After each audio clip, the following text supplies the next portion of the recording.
chords. To me, that doesn't matter. That's probably the biggest misconception out there, that you have to know the names. Actually, you don't. Really, you need to know the sound of all these things so you can react to them immediately. So maybe you've heard about modes, about the church modes, the modes of the major scale.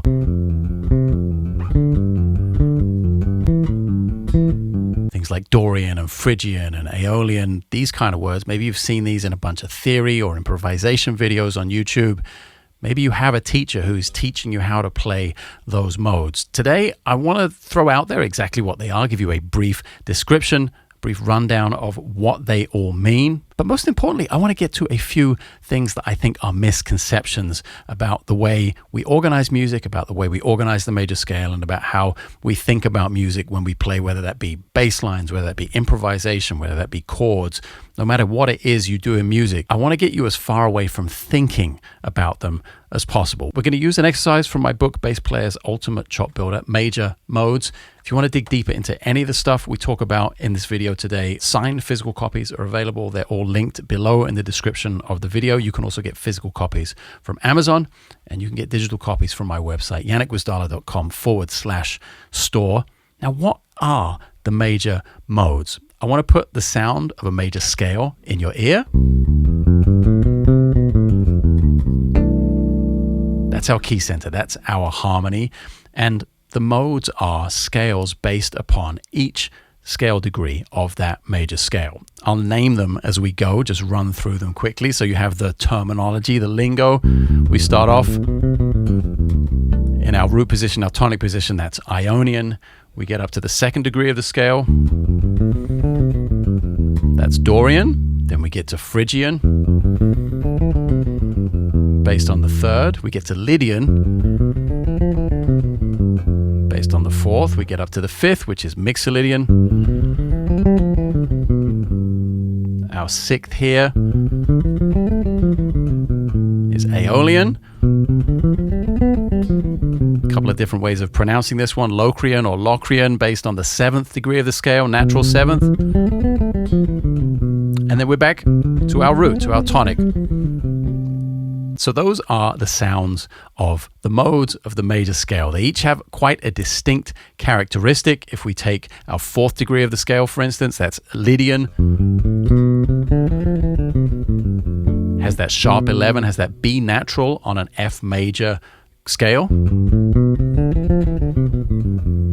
If we take our Mixolydian, based off the fifth, it has a flat 7, because we're drawing on notes that are diatonic to our key center, which is C major in this case.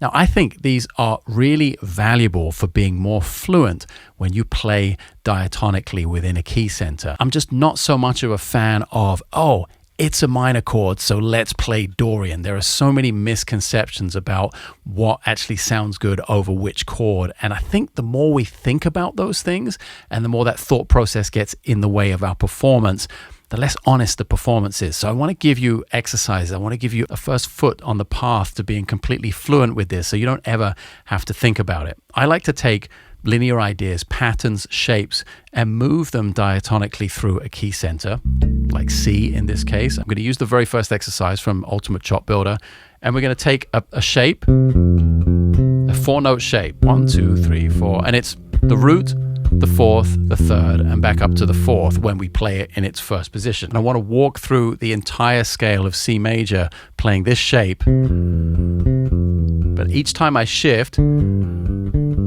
have to change the fingering slightly to accommodate diatonic notes in C. I'm not just moving the same shape parallel. If I moved it parallel, it would sound like this.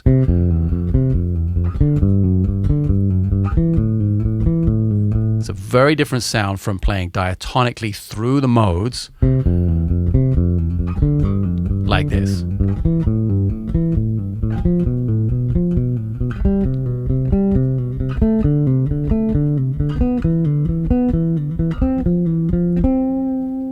Now, if this is something new to you, even though I have the iteration of the shape twice, each time before I move up to the next scale. Even though that's how it's written in the book, I highly recommend doing it 4 or more times just to get it completely locked into your muscle memory. So I might do that 4 times on each scale instead of the 2 that are in the book.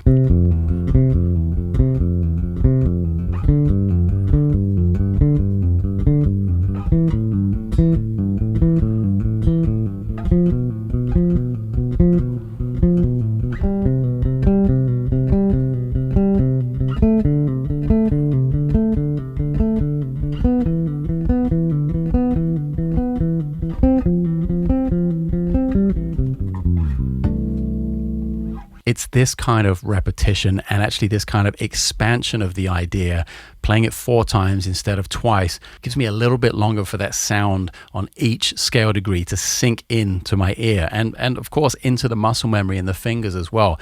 I'm playing it not particularly fast. It's at a nice manageable medium tempo. And playing it 4 times or even twice, anything but once, gives me more time to prepare for the shift when I do change to the next scale degree. It's actually significantly harder to just do it once on each scale degree because you're changing the shape on the left hand every single time you move.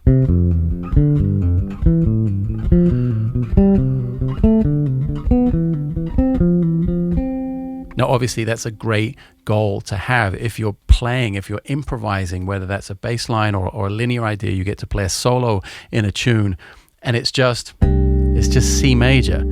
And rather than play the 3-4 licks that you know are great on C major, you actually want to develop an idea. You want to create maybe a little bit of tension. You want to create motion in your line. It's really, really useful to be able to take any shape, not just this one that we're working on today, but to be able to take any shape. Actually, maybe let's take it down to just 3 notes instead of 4.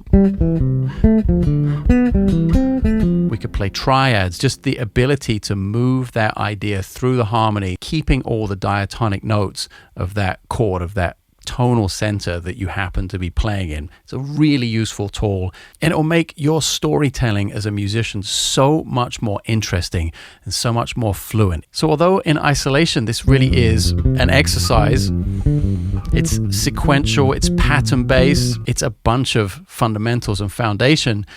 The bigger picture and what it leads to is to you having the ultimate confidence that no matter what key you're in, no matter what situation you find yourself in, you're going to have all of those things in your muscle memory. So the first thing you do when you hear something is go, I wonder what that's called. The party's already over. Like the lights are fully on. You've missed the entire point of the evening. You got none of the fun out of it. Now, conversely, if when you hear something, the first thing you do is react to it by knowing, not thinking, but knowing that it's Lydian. It's like, oh, I know that is a sharp 11 right there. And you don't even have to think about it. That isn't even part of your process. You just know. That is where the fun happens. That's where the confidence happens. That is where I think we all become better musicians. So I highly recommend, even if it's just 5 minutes a day. You know me, I like consistency in the practice routine. If you can only get to it for 5 minutes a day, this is immensely valuable to the end result.